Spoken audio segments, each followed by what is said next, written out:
on here.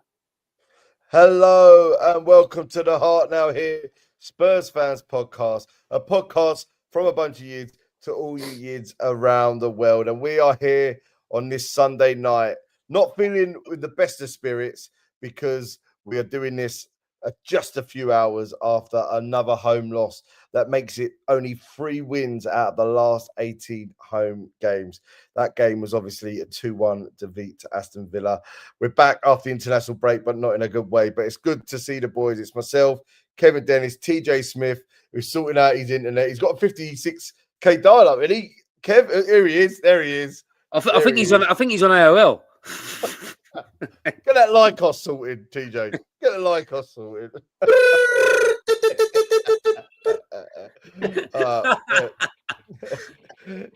Good to see you, lads. We've got a very special guest later on. We've got comedian Alan Bissell joining us in just a while, that's the perfect thing we need to brighten up the spirits, because the weather's shit, the result was shit. Is definitely not what we needed after what was a positive end to the sort of last section before the international break, which was the win against Leeds. But we all watched it from home. TJ, what was your thoughts on it? It just again, another loss. It's not what we need, was it? If it's not what he did, or he's AOL. Kev, I'll say to you then. We'll go with Kev while you sort it out. But Kev, I mean, we were saying we watched it from home, and I mean, I can't say I didn't think it was terrible, but it's a loss. What was your thoughts on it? Yeah, no, another tough home performance, I thought. I mean, it's becoming a thing now where I think I'm really sketchy about home games, no matter who we play. I've always feared this year that we've been quite open at home and not as compact as we are away from home, and that's probably why we've picked up more points away from home than we have at home this year. So yeah, a bit of a worry about how open we are. I mean, I don't think it was a dreadful performance today. It was just maybe what we spoke about before we come on early is a lack of creativity is massive, and a lack of a man up top as well, which was quite telling today. So yeah, a bit of a funny game. I think we dominated it in spells, but you know, if you don't close a game out, you always you know, especially at 1-1, you're always trying to push at home for that second goal, and you can be caught. So yeah, I mean, it's becoming just a bit of a reoccurring thing at home now, and it's just like I said that the other week. I'm kind of looking forward more to going away games at the moment because I feel like we're going to get a better performance.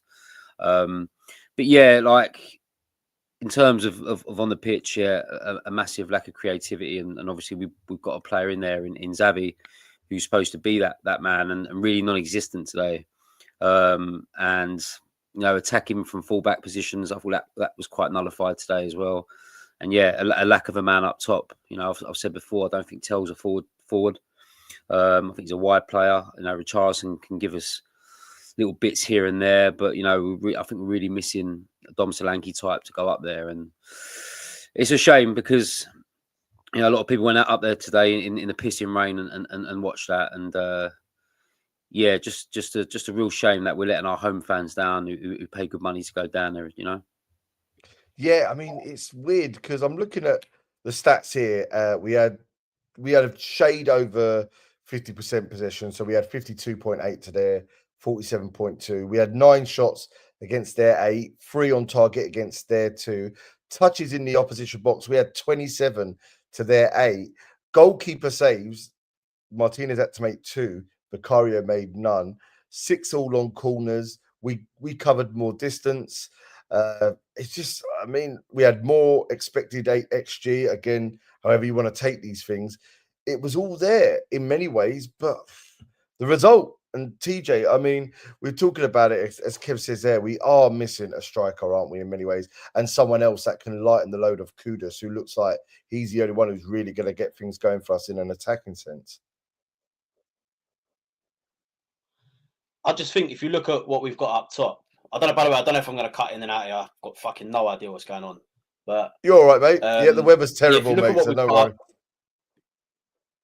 Yeah, I don't know. I've got to get the mice running the wheels again to get the fucking power going or something. I don't know what's going on here. But yeah, no. Listen, we've just got nothing up top, boys.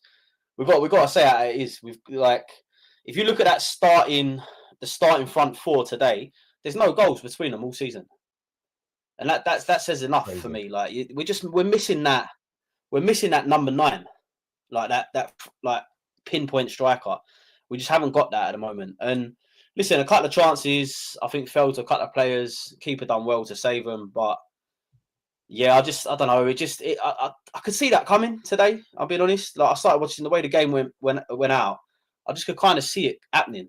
I just knew that was coming. You know, I felt like we had like good spells of possession in the second half, but we never really looked like we were going to kill it off. And I don't think they did anything either, to be honest. I thought it was a bit of a nothing game. But I just knew, I watched it with Carly's granddad today. He's a gooner as well, so that was great. But he said, I said to him, there's definitely another goal in this. I said, I don't know who's going to get it, but there's another goal in this. I said, it ain't finishing 1-1. But yeah, I don't know. It's just same old Spurs, isn't it? You know, I don't know what to say, really. It's a chance to go into the top, like in the top 2, keep the pace up with Arsenal and that. And you're at home to a team that isn't really performing this year. And you just go down again. Like, it's just, I don't know what to say. Like, it's just the same, innit? Like Kev said, I don't think we played bad. I don't think it was a terrible game. No. It felt like we never really looked like we was going to score that second goal. Like, after that first goal, I just never thought we was going to score again, really. Like, there's a couple of chances, but nothing really where we look like we're going to create something dangerous. So yeah, I'm kind of resided to that result. Really, I've just kind of sat there and thought, "Is what it is." I kind of half expected it after the way we started, after the way the second half started. I just kind of thought it was going to happen. You know what it is, boys. I think it's the fixtures that we've got coming up. It's such a massive month, and I feel like the teams that we've dropped points against, Wolves, Bournemouth, and obviously now Villa, are really teams that you should be beating at home. Even if you're trying to get in the top 6 or 8, you know they're the games you've got to be winning. And yeah, it kind of worries me about going forward in terms of home fixtures now, especially with the ones we got coming up. That's not including the tough away fixtures we got. I just think it's what TJ's saying there. It's every time there's a chance just to capitalise on something before you have a shit run, Spurs always seem to fuck it up. Can they go out and get points at home against Chelsea, United, especially the way they played today? I don't know. So, you know, I just got a message from a girl who's a big fan of ours on the Instagram, Amy, and she went there today and she said that she thought one thing that did contribute today to failure was the atmosphere. And I know Matt touches on it quite a lot.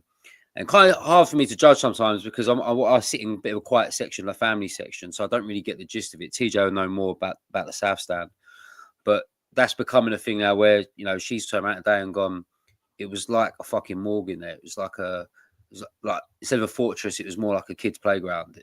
And that seems to be something that just keeps cropping up and up. And I know it's a modern day stadium and it's a bit different to White Lane, but you know, we have got to try and find it in ourselves to get behind them, whatever game it is and whatever score it is, and try and spur them on. And that's what used to happen in the old ground. So yes, we should be playing better, but do we need the 12th man sometimes? Yes, we do. And sometimes that's not there for us. And a bit like Spurs over the years, we need that, you know, to push us on sometimes. Big time. And that's the problem, isn't it? You know, I was watching the Palace and Bournemouth game yesterday, and that Palace stadium, it rocks. When they're on it or when they're getting their team to, you know, willing them on, even at 2-0 down, there's a sound, there's an atmosphere. And that is something that I've felt at times with Spurs. And I don't know, you know, they built that stadium for it to be a wall of sound, for it to retain sound in. It's built for concerts, so therefore it's got to work in that sense. But a lot of people, again, like Amy, we've got Shawley 2K who said it was a boring shit performance, not happy about it. We've got Josh Lappin saying that we did dominate the play, though. It comes down to having no top striker. And that, I think, is what you're saying there, Kev. And alongside that, that's the one thing I want to say, TJ, to you. Do you think he knows his best team? Because he's playing Tell the last 2 games in the forward position, yet he's not even in our Champions League squad. So, you know, it doesn't feel like there's a balance. Is Bentancur right against Sarr? Where's Bergvall fit in? It feels like there is kind of bit of a change. I know it was coming after the international break, but do you think he knows what's going to be working best for him going forward? No, I don't. I think, but I think he's also a man that's only ever had to play once a week. And now he's got European football. He's very much focusing on rotation. I genuinely believe that he looks at those players and thinks they can all do the job that he needs them to do. So I don't think it's a case of he's like, I don't know my best 11, but he in his head he's like, I always think he's got one eye on rotation, because obviously it's Monaco away next, and then we're away again at the weekend, and to Everton and their new stadium. It just, like I said to Kev, right? I said like in another group actually. I said it's these next 7 between the 2 international breaks. They will define where we're competing for this season, in my opinion. And it's fucking started how it has today. But we've had a fairly easy start to the year, in my opinion. Apart from City away, which again for me is always a team I fancy us against. And now you've got these 7, and I think what he's doing is he's just looking at rotation. So I think he's trying to get players in there. But the one spot that we just don't have someone in is that number 9, that out and out striker. And look, Dom Solanke's meant to be that guy, but he's out injured, obviously, hopefully back for end of November, sorry. And then you've got Richarlison. Is he good enough to do the job that he's great at holding the ball up? He's great at being a bit of a fucking shithouse in the games, but is he good enough to get you 20 goals a year? I'm not so sure, And then obviously this Kolo Muani, he's had a fucking dead leg for about a month. Like, I don't know if he must have got kicked by an elephant or something. How the fuck's he had a dead leg for a month? Honestly, he hit dead air earlier today. Ball come across him. Do you know what the commentator said? Something about Frank said to him that he's nowhere near. I think he's like at 70%. So obviously they were training him hard while the boys in the national break.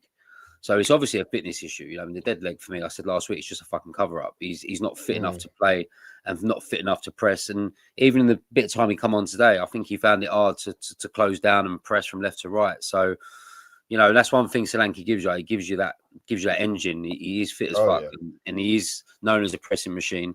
I mean, I didn't know it was the end of November. I thought he was supposed to be due back after the international break, but I got that completely wrong. I don't know, but.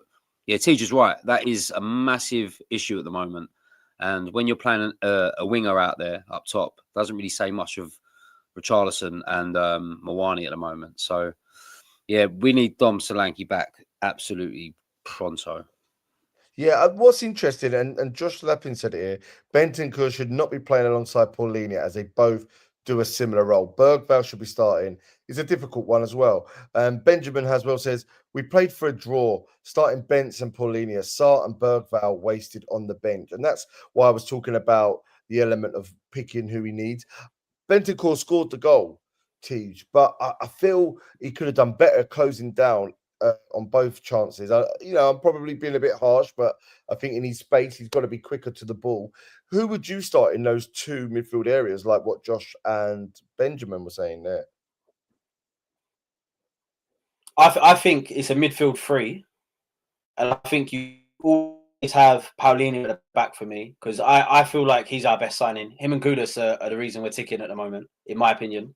But the 2 in front for me at the moment is probably Sarr and Bergvall. I kind of agree with what the guys are saying in the chats. Like, Bentancur's good, but he's that in between a defensive and an attack midfield. He's like the old school centre mid, like where you just play 2 in the middle. He's that sort of player for me. If you're playing 3, I think you need players that are going to run into the spaces and drive the ball forward. And I think Sarr and Bergvall are great at that. Yeah, do you boys think that? Listen, Bergvall, when he come on. Sorry, do you boys think that? So I agree with Sarr and Bergvall. I mean, they should be playing at home. I think you need the energy. You need the drive going forward. And I like Bentancur. I really do. He's up there for me. Is one of a really good player that we got. But I think he is better suited in more away games where we've got to be more compact, because he has got a bit of a defensive side to him as well. And he can sort of be a number 8, where he has to support and sit. But I think you'll get the best out of Bentancur in games where we have got to sit and compact and grind the result out with Paulinho in there. With TJ, Paulinho, I thought today was probably our best player. I thought he put tackles in fucking everywhere, and he's a right bit of me, he is. And we've lacked a player like that for a long time. But yeah, it's getting that balance right with the 3. But at home, I mean, this is Sarr hasn't. I don't know if he's come back from an injury or what, but he's not really played Sarr a lot, and Sarr was one of our best players at the start and pre-season. So there's obviously something going on there, but away from home for me, Bentancur, but at home you've got to be looking at Bergwijn and Sarr. I agree.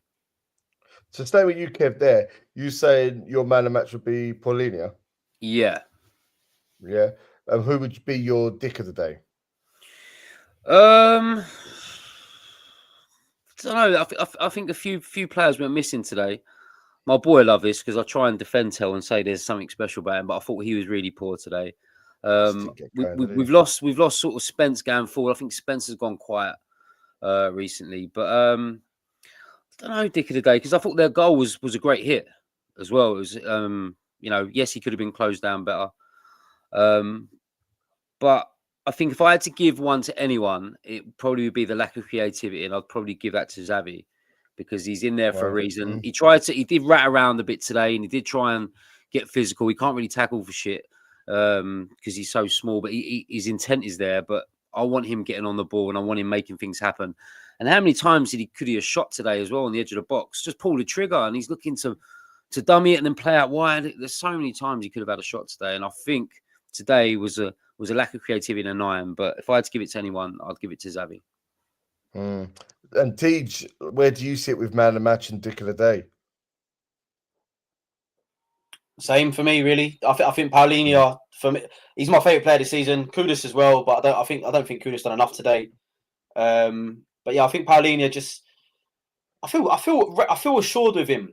You know, when he's on the pitch, I sit there and think, even though Romero was off today, and I know Paulinho's there, I'm like, yeah, but Paulinho in front of him.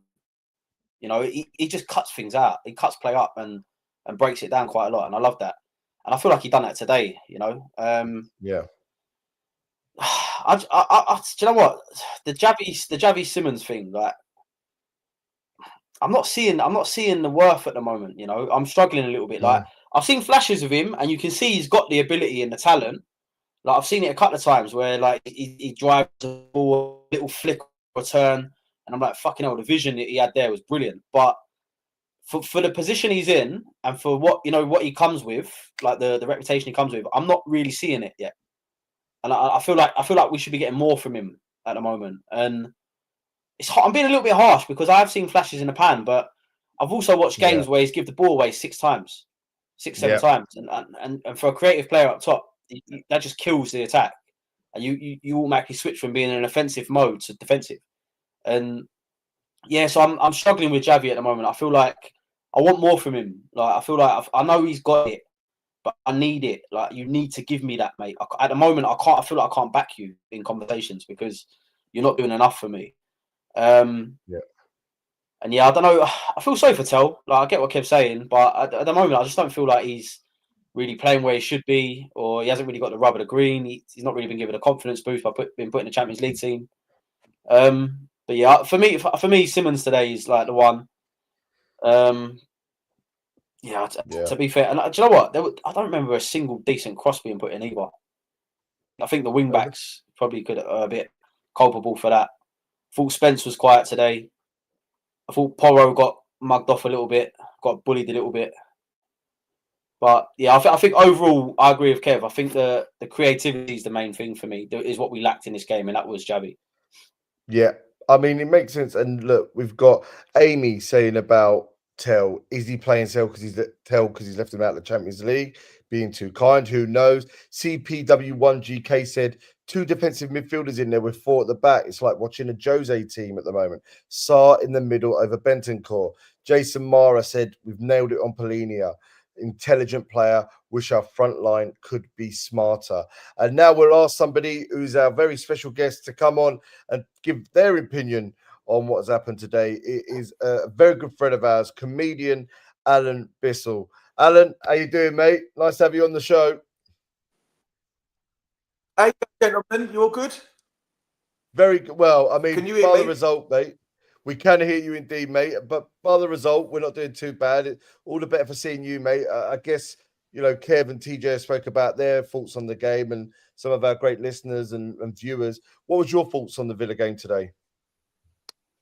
If I'm being perfectly honest, what you've got to realise is, other than a couple of interjections, we've actually got the same squad that finished 17th last season. Yes. So realistically, where we're sitting in 6 at the moment, I know you was talking about we could have done with another 2 points, possibly going up to 2nd and 3rd, but we're only 3 points away from 12th position as well. You've got to realise where we are and what we are. And the thing is, back in the day, if we finished kind of 5th in the league, that was the top of our league. It was only been in recent times that we've started pushing under Poch for like the top 4 sort of thing. We started getting used to that, and now we started slipping down to back where we have been all of my life. And I think today was a great gauge of exactly where we are. Today's game is exactly where we are. Frustrated, undermanned, we've got heavy injuries, and I think that today's game is going to be a great summary of the rest of the season. I genuinely do. Frustrating. We might nick a game here and there, win, lose. But I think if we finish 6th or 7th this season, realistically, that's where we are.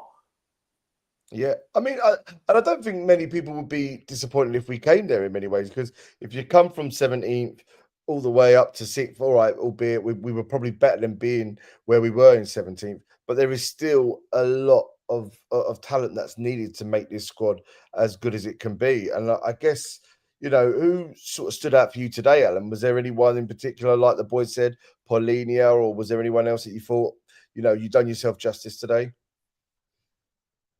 There's only one man, and that's Mickey van der Ven. Every game, even when he has a bad game, he's fantastic, isn't he? He is arguably, I'm going to put it out there now, he's arguably one of the best defenders, if not the best defender, to pull on a Spurs shirt. I mean, he's up there with Vertonghen and Ledley King and all them sort of players. And if not, I think he's better than them. So without him, I think that could have actually been 3 or 4. And going back to the other question, which you was trying to answer, who actually had a bit of a stinker, I agree with you. I'm not a fan of Tell, but that's a personal thing. I still think that in my time, we've had arguably the best goalkeepers in the Premiership or in the Football League that we're in. And I'm still not convinced with our goalkeeper either. There's a few that are like that, mate. There are a few that like that. I mean, he's catching has always been sort of suspect, and he's like organisation and commanding of the box does come under question quite a bit. It's interesting, isn't it? Because I do feel like there is a transitional year in place with Thomas Frank. What are your feelings on Thomas Frank early doors? I mean, there are a lot of things that are positive about it, but overall, how you think he's doing? Okay, so I went out to the what do you call it? The cup final out in Venice. What was it called? The Super Cup, Champions League, Super Cup, and it was so refreshing to see him on the line with his little notebook, changing things around, and he could see something wasn't working, and he'd done something about it, and that was something that we haven't seen for a couple of years that are like under Big Ange, and I like Big Ange. I'm not going to slag him off. At the end of the day, he's won us European Cup as well, and I kind of liked him. But with Thomas Frank, it was kind of nice. Now, the thing is, you want someone who can see something and change it. But at the same time today, it was quite frustrating when he was making them substitutes, which seemed to take about 5 or 6 minutes, giving someone a piece of paper who's 2 foot away. Just fucking tell him. Don't give him a piece of paper. He read it and gave it back to him. Fucking hell, mate. Yeah. No, I think things are going to get better with it. I mean, away from home, it's like, Kev, you're saying it's almost better to go away from home at the moment, than we want like 38 away league games. The way it seems like with all our results away from home, there's been no losses. But we go to Monaco, Kev, on Wednesday. What are your thoughts in the Champions League? How are you feeling about that?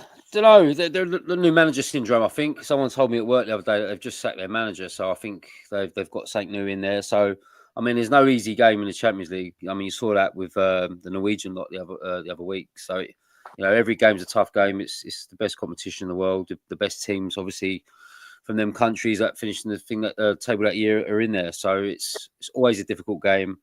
I've always said the Champions League's a free hit for us because I feel like we're punching above our weight being in it.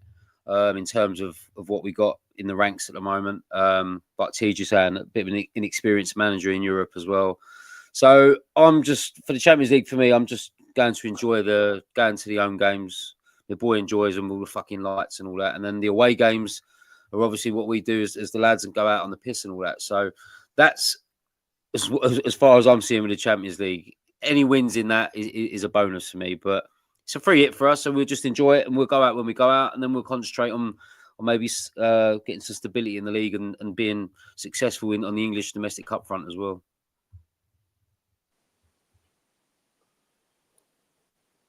Yeah, are you travelling on Wednesday to Monaco, Kev? Are you going that way?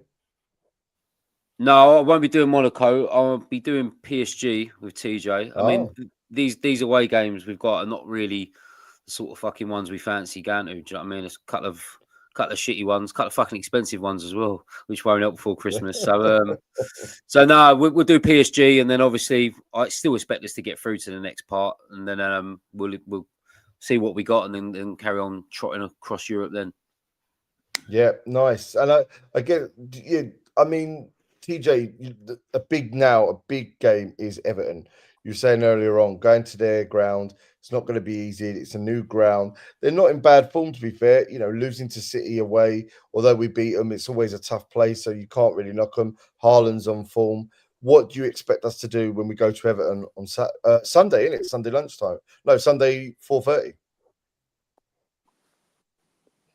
Got no idea, mate. If I'm being totally honest, I actually don't know what team's going to turn up. It's like I fancied us today, but I knew it was going to be tight. Like I thought it'd be 2-1 the other way around. I actually said 2-1 the other way, but I don't know. With Everton, are pretty good at home at the moment, so it's hard to look at it and think it's going to be a rollover. You know, they've got that new grand thing going on where they're all up for it at the moment. Obviously, they've got a few players that have come in and hit the ground running. We should beat Everton. Like, there's no two way about it. We should beat Everton. And I fancy us away. And you know what Kevin was saying earlier about the 12th man? Yeah. We've got that away. Like, Leeds away for us. Like that. I mean, the reason I didn't make the podcast was because I was still fucked from it. But, yeah, it's different level when we go away. So, I think we'll be all right. I'll take a draw. If we nick a win up there, that'll be a result. But like I said, the games from now until the next international break, that will define where we're going to be in the season. And I'm with this, right? I don't disagree. Like, I don't expect us to be a Champions League side at the moment. We finished 17th last year. If we can get in the European places, I'll even take that third tier one. But if we can get in the European places and get another go in Europe next year, I'll be happy with that. That's what's the word? That's progress from last year. So if you're getting into them European places, you're getting the revenue in. I mean, fuck it, go back in the Europa League and win that again. Why not? Do you know what I mean? It's just for me, it's let Thomas Frank get his feet under the table, start getting a team together that can compete. And if we nick a cup along the way, I'll be happy. But like I say, for me, this next period of games, the next 6 in the Champions League and Premier League, that will tell you all about where Tottenham are going to be at the end of the season. Yeah. Quickly, sorry, Lee. Can I just touch on that? What T's just saying, I think it's being realistic, and a lot of our fan base ain't.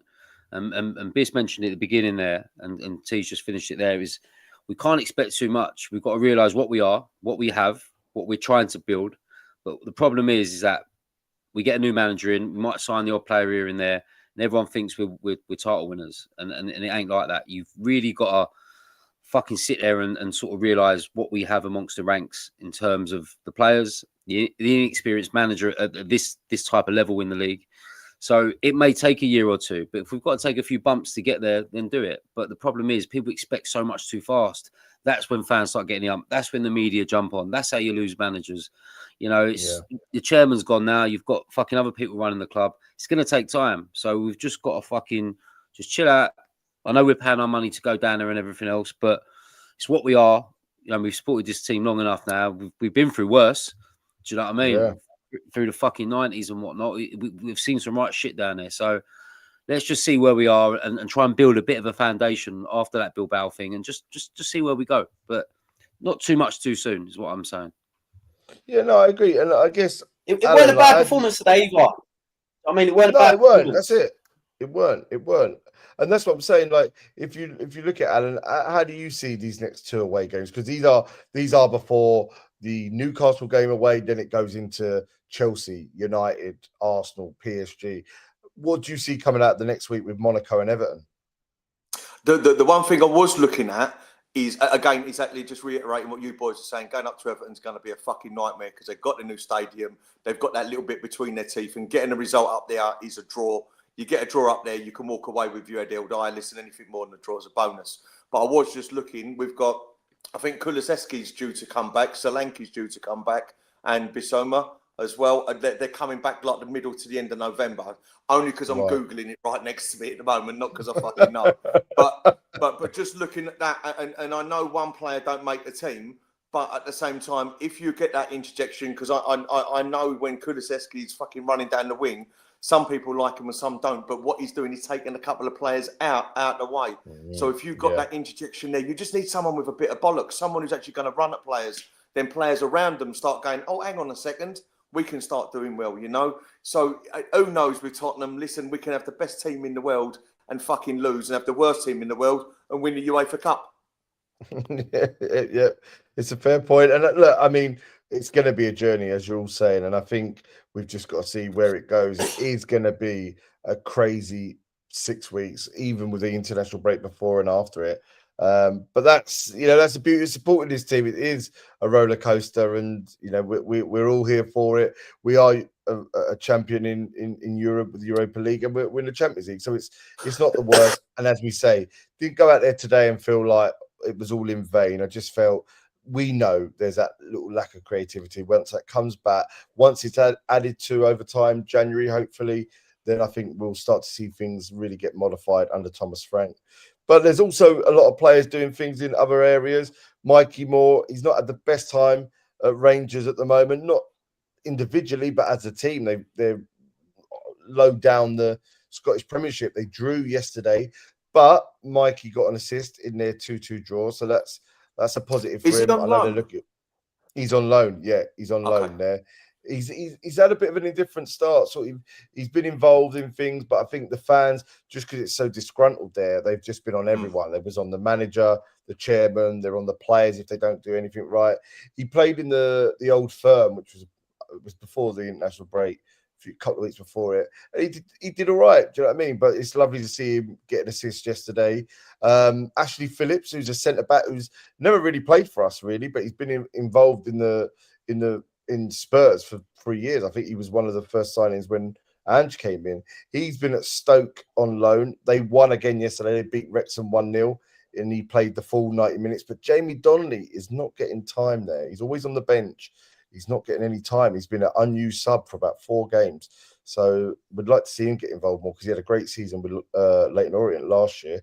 Barnet lost to Notts County, and the scorer of the goal in the 94th minute was Tyrese Hall, who's on loan from Spurs. Again, he got a couple just before the international break. So lovely to see him get on the score sheet because it was backs against the wall for Notts County, and they got one, as I say, in the 94th minute. It's always good to see a fella you get on the score sheet. At Portsmouth, the Korean kid, Yang, he started to get in the starting lineup now. And he gave an assist yesterday for their 1-1 draw away at Leicester, which is a really good result for them. Obviously, Leicester looking to go up and Portsmouth just coming up. So Yang's starting to get in the team. So that's a really, really positive sign because at first he wasn't getting the time, but it seems like things are turning around for him. So they are the sort of standouts for us on loan at the moment. In terms of our own teams in younger or female levels, the under-18s, they drew 2-2 with Chelsea yesterday. We were it was 1-1, sorry. We got the 2-1, and then Chelsea scored towards the end. But in terms of the English under-18 Premiership, it's not doing too bad for Spurs. It's not the best. Sort of mid-table is there at the moment, but again, there's only a few games in. The under-21s don't play until next week. There was no game yesterday, but the Spurs women won in their Women's League Cup group stage Group E game today. 3-0, really good result. Olivia Holt on the 40th and the 74th minute, and Amanda Nilden on the 53rd minute. New manager in there, and we're doing pretty good in the Women's Super League. 4th in the table at the moment, 4 wins, 2 losses. So it's really, really positive. And I know, Kev, we were saying that new managers come in and is doing quite well for them. So that's lovely to see. But yeah, look, that's all around the grounds, and we've given our thoughts. It's been a bit of a shitter day, but it's always great to have a guest on. And Alan, it's been great to talk to you about Spurs, but it'd be great to know a little bit more about sort of the world of comedy and that world that you're involved in. How long you been doing it, mate? Right, okay, so back in 2024, so obviously beginning of last year, January, I done my first ever stand-up. What it was, just leading up to that, I had a pal of mine called Ben Dixon, and he was on the circuit, and I saw him on social media, and I thought, do you know what? We went to school together. Why not? I gave up drinking. I don't do nothing. I kind of like, I'm a good boy nowadays. So it is a case of I've got an addictive personality. So if I'm drinking, I can't go out and have 2. I need to have 10. If I'm kind of whatever I'm doing, I need to do it like 100 miles an hour. My brain was kind of, I need to get that adrenaline rush. So I thought, you know what I'm going to do just once in my life, I'm going to get on telly, and once I want to do comedy. So I set it up and started doing a bit of writing and stuff like that. And my friend Ben Dixon said to me, go down to a place called Up the Creek Club, which is quite a big club in South London, and do a 5-minute set. So I went down there. I didn't realise. I thought it was going to be like a little pub or something like that. It's fucking about 200 people in there. I've looked behind the curtain like that. I've gone, oh, you're fucking kidding me. Like 200 people down, like you're kidding. But I had nothing to lose. So luckily I went on stage. I had some friends and family there, and didn't take the roof off. But you know what? I got through my 5 minutes, and it's such a great drug coming off, making people laugh. There's nothing that can touch it. There's nothing you can compare it against until you've done it. So from that point, I thought, you know what, this is a bit of me. I love this. This is, in fairness, I found it quite easy. So 5 days later, I went down to Shoreditch. I went into a bar in Shoreditch, about 30 people in there, and I was doing joke, nothing, fucking dead. Nothing. Another joke, nothing. Another joke, nothing. It's the loneliest existence you can imagine, being on stage with a microphone and no one's paying you any attention. So I got the microphone, I threw it on the floor, said, the pub stinks of piss anyway, I'm fucking going home. I walked out and everyone started laughing. I'm like, quick, give me the microphone back. Fucking hell. But at that stage, I knew that I was hooked. Yeah, I knew that I was hooked. So I'd done about 3 months worth of kind of gigging and stuff like that. And basically, I was getting a little bit of say if I get a name, but people were kind of asking me to go to do bits and pieces. But I run an electrical company, and I was finding I was gigging at night, working in the morning. So after 3 months, I knocked it on the head. I said, I'm just going to have a break. I took 7 months off, like last year, and I went, I've got some unfinished business in the comedy. So last November, picked it up again. Went back to Up the Creek Club, which was the first club I ever went to. Went in there. Not only did I get through the 5 minutes, I won the whole competition, which is it's such a big thing. Yeah, just amazing. And I'll be honest with you, that there, I've never had that buzz since then. It was like, if you get out at Dubai airport and the wave of heat hits you in the face. Every joke was landing. The crowd were going on the journey with me. Everything I said, I could have said that I looked like a dustbin. At that point, everyone was on me. They're like, just everything you say, we're going to laugh at. It was just, I'm thinking like, this is just magic. I didn't want it to end. Got to 5 minutes and the competition finished. There was 20 people in there. Got called back on stage, bottle of champagne. And yeah, I was blessed. Oh, mate, brilliant. So in terms of when it comes to comedy, like you say, that moment when you said the bar sticks and pitch through the mic down, it gets a laugh. How much of it do you think is down to the strength of a joke against the strength of a personality? How do you sort of look at the mixture of how that brings and people laughing? Okay, so now being, other than the 7 months off, I've been doing it like nearly 2 years, so 18 months to 2 years now. And what I found is that there's definitely a science to it. It's not about, I can have the greatest joke in the world and the worst audience, or I can have a great audience and the worst joke. There's so many, if I go on stage after someone who's just killed, who's just done brilliant, I go on, and even though I've done well, they're all thinking about the last person. Whereas if I follow someone who's just bombed and done shit, I'll go on there and they're just like, oh, thank God for that, someone who's half funny. So they're and at the same time, there might be 10 people on that night. If I go on first, they're all had their first drink. They're not ready. Whereas if I go on last, they might be too drunk. So you go on in the middle and you hope for and there's such a science behind the whole ethos of comedy. It's not just a great example is Lee Evans. You know Lee Evans, right? Of course, yeah. Yeah. Brilliant. So Lee Evans, if you read on a piece of paper Lee Evans' script or his jokes, they're not actually that funny. He takes a 6 out of 10 and takes it to a 10 out of 10 because of the way that he carries himself. Whereas I watch good comedians do a 10 out of 10, but they've got no charisma, and they just kill the 10 out of 10 joke and die on their ass. So yeah, it's a mind game, but it's definitely a science. And that's the thing. When did you realize, oh, I can do this comedy thing? Was it like you're down the pub and you're able to make your mates laugh, or at work? How did you go from sort of, oh, I could do this, to being on the stage? I think exactly that. I think that we've all got, I'm looking at the three guys there, and each one of you have probably got a WhatsApp group, groups of mates or whatever it is. And, and you meet up with 5, 10, 15 of your mates, and you know that there's 1 or 2 people, when you're having a drink, they're holding court. When they're talking, you're listening because you know full well that it's going to be a funny story or whatever it is. And yeah, that's me in it, Teach. But yeah, so fuck is it? So yes is the correct answer to that. But there's being funny in the pub, and then there's being stage funny. And I've seen people who have been bullied by their mates to go up and do an open mic, stand up there and fucking die, because it is such a different world, standing there with a microphone trying to make strangers laugh. If you're in the pub, you know the backstory to every single person that you're talking to, 5, 10, 15 years of backstory. You're trying to do it to strangers every single night. You're trying to make strangers like you for 10, 15, 20 minutes on stage. It's a fucking minefield. Oh yeah, I bet, mate. And that's the thing. So what did you do for that 5-minute slot, the first one at the Creek? Did you write it all down and perform it, like rehearse it at home, and then boom, go out there? Is that how it works? 100%. Word for word, that's exactly it. So you kind of you write down all your jokes and stuff like that, and then you try. So say you've got like 5 punchlines or something like that. You try and get a story to lead from there to there, story from there to there, and then you think, right, okay, now I've got that story. I'm now in the storytelling business, not the joke telling business. So you've got to get your story and squeeze it, because you can lose people. If I've got a joke which is, I don't know, a minute long, and there's a punchline at the end, and that joke don't land, or that punchline don't land, you're kind of fucked, really, because you've been talking for a minute and no one's laughing.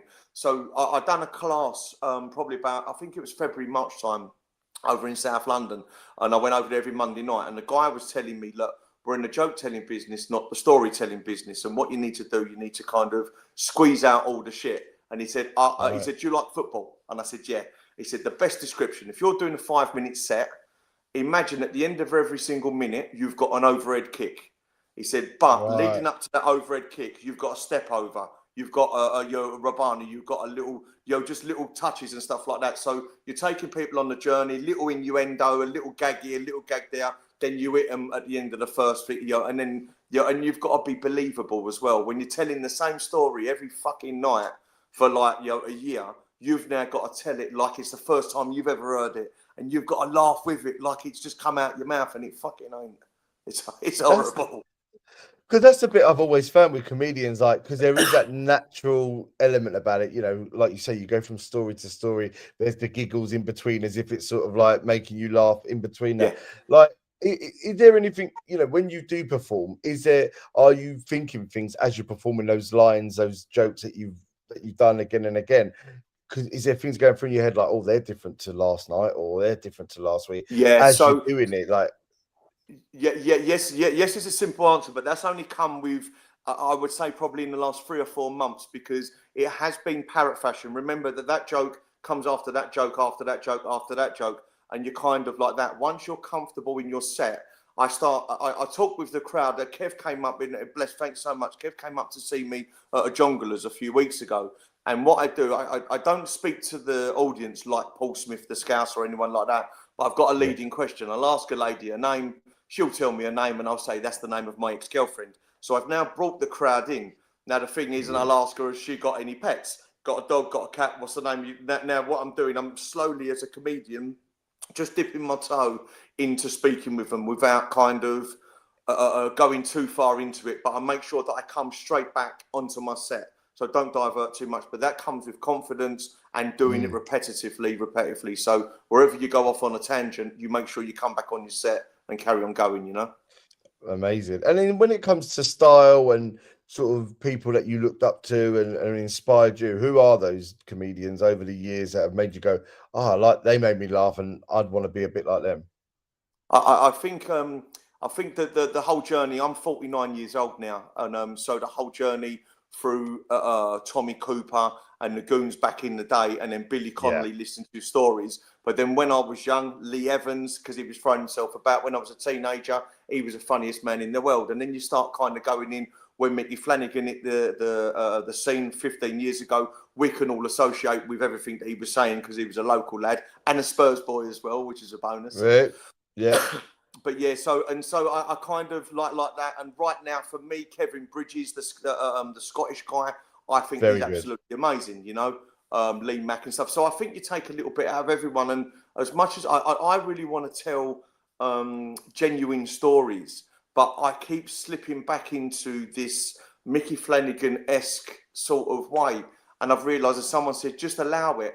You'll find your own voice and you'll find your own feet when you're out there. So just do what you're doing and just keep tweaking away. And it just so happens that I feel that if I was ever going to compare my set to anyone, I'm nowhere near Mickey Flanagan's set. But because I suppose the same background, the working class and all that sort of thing, being a London boy, I suppose that's where we're going to go with it. Yeah, cool. So, do you remember your first joke that you told? Do you remember what the first joke was? What was your first joke, mate? So the first joke was I said when I was growing up, I was always a fat boy. I remember speaking to my mum and dad. I said, "Mum, I've got to go on a diet. I've got to join the gym. Tomorrow I'm going to start running. I might start skipping." My dad got off of his chair. He looked me up and down and he went, "Skipping, son? You want to try skipping some fucking meals, you fat bastard?" And that was the first joke. Hopefully it's got a little bit better than that from there. I like that. I'll tell you that's funny, that, because I was around Lee's once as a kid and his dad said that to him as well. That's where I got it from. That's exactly it, mate. That's it. What's one of your favourite jokes that you told, Alan? What's one? Not to give all your set away, but so again,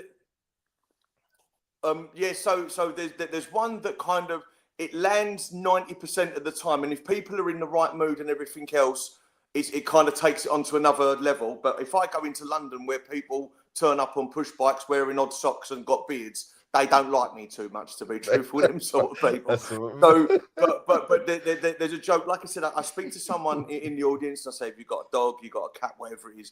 And I'll say I say, when I was growing up, I wasn't allowed to have a dog. We actually had a cat. And in this country, we give cats fluffy names, right? My cat was called Socks. That's a nice fluffy name, isn't it? Socks. We called him Socks because every Wednesday I used to masturbate all over him.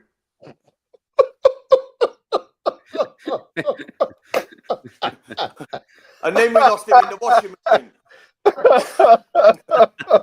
Oh yeah. That one lands 9 out of 10 times. That's all right. Mate, I really like that. Go on, mate. Go on. So what you say? I would say, what's your plans then over the next few months then with the comedy? Okay, so leading up to this week, I've been asked a couple of occasions, what is the end goal? Where do you want to be? Do you want to be earning money? Do you want to be kind of famous? Do you want to do stuff like that? And the answer is no, it never was, because I know how hard it is to get to this stage. And best description, I think at the moment I'm playing at Cheshunt, maybe Enfield Town kind of level on the comedy circuit as a comparison with football. And so the next league up would be start getting paid, kind of maybe Tilbury, maybe someone like that, maybe even Barnet or something, bad example, but, getting paid like that. And then you're kind of working your way up through the levels. And where I am at the moment, I've done the knowledge. I was a London taxi driver. I own an electrical company now. We're working, we're busy all the time. Now, the thing is, for me to give this up and do comedy full time, I would have to earn silly money. So there's like a grey area where I've got to go through that hard graft to get there. And I've done my time of working nights in the taxi. I've done my time working weekends, building a company. So So there is no end goal, and there is a but, and the but is I keep getting offered.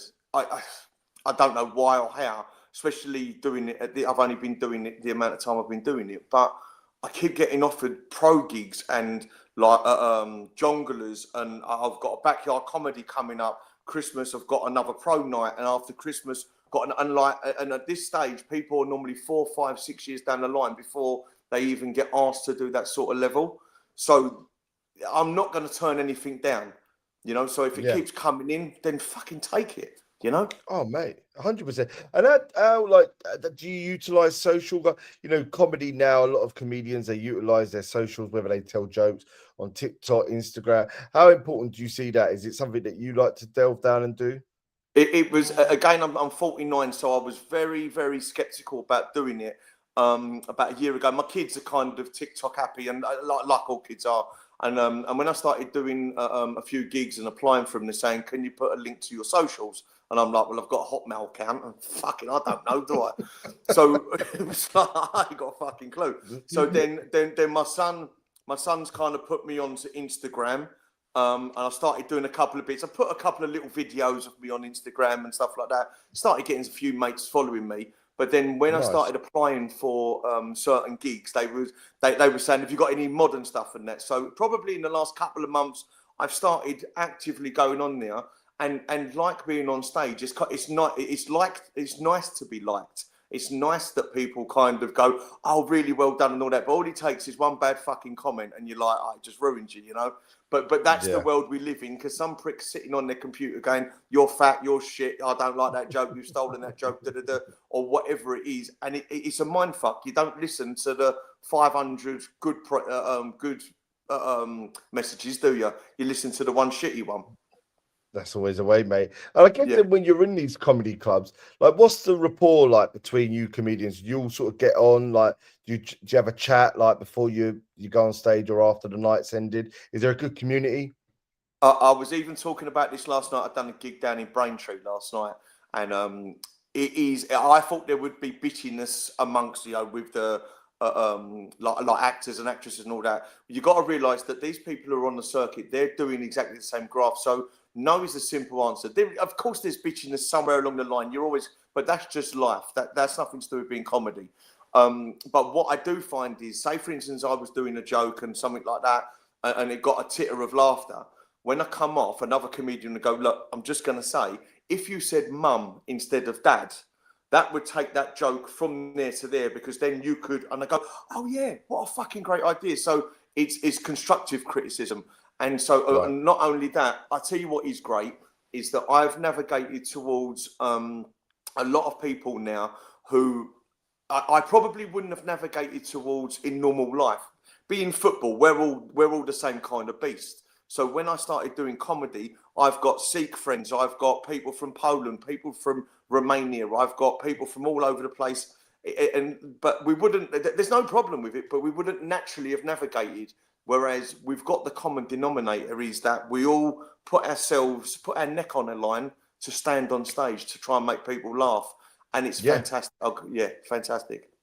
That's the brilliant thing about it, isn't it? Is that's what everyone goes out for. And in this day and age, I mean, obviously everyone has a different style of comedy and whatnot. Do you think it's harder for comedians now? There's a lot of political correctness wherever someone stands on it. From a comedian's point of view, when you go out there, is that something that, like you say, you feel like, oh my God, it can limit you? Or do you feel like, fuck it, like, we're here in comedy, the joke is to laugh at one another in a fun way rather than a malicious way?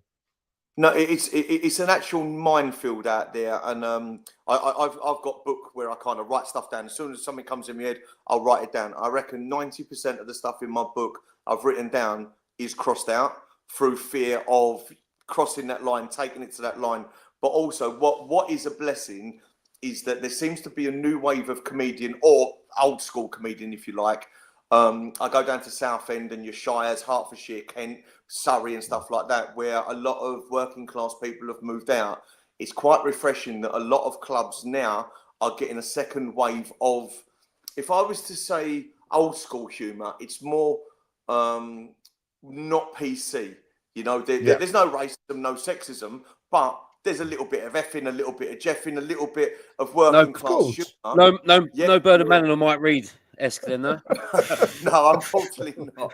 No, it's a different world nowadays. But again, but the thing is, if you go into London, I mean, I went into London down to Tower Bridge 2 months ago, and I hate going down there because they don't like me, I don't like them, and we get on fine. And I went down there because I was looking for a gig, and the girl before me went on stage, and I was in the wings, like watching her. She was talking about Ed Miliband and the Labour Party, and I shit you not, 100 people in there fucking crying with laughter. And I'm looking around the curtain going, you're not going to like me. And I went on stage and they fucking didn't. Yeah, that's the thing. And it is, different audiences are going to take different things in different ways. But I mean, it's been a pleasure to talk to you, Alan. I mean, the podcast is always great when we get guests on. How can we come and see you? Like, where can our audience, where can they find you online? What's your upcoming gigs? Is there any way that we can see your sets? Yeah, that's amazing. And thank you. Literally, thanks all three of you. Thank you so much for allowing me to come on and keep doing what you're doing. It's absolutely a brilliant podcast.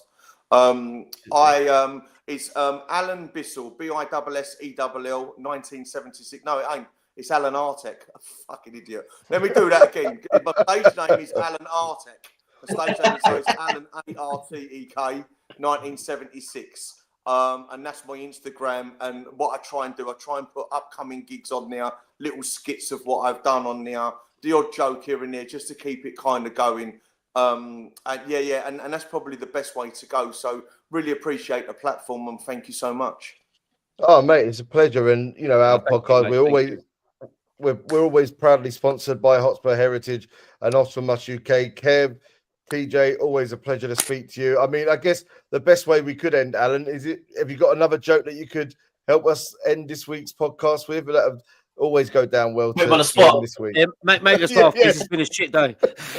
No, do you know what? Right, my daughter told me one this morning. It's a little childish one, but I started giggling, and the silly ones are the best ones. She said, "What do you call a dog that thinks he's a magician? A Labrador." My missus loves them kind of jokes. My missus pissing herself.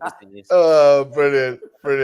Alan, you're a star, mate. We will come and see you soon. All the very best, mate. Bless. Whenever you want to come on, please do. It'd be an absolute pleasure to have you on. Kev, TJ, all the best. Let's hope we get a couple of positive results against Monaco, against Everton. And when we come back fucking ball band in my ass. It's all right now. Cutting out every 2 minutes. It sounded all right, mate. But no, we'll be back next week, and hopefully we're feeling a lot better than today. This has been the Heart Now Here Spurs Fans podcast. Let's hope it's going well. Come on, you Spurs. What Spurs?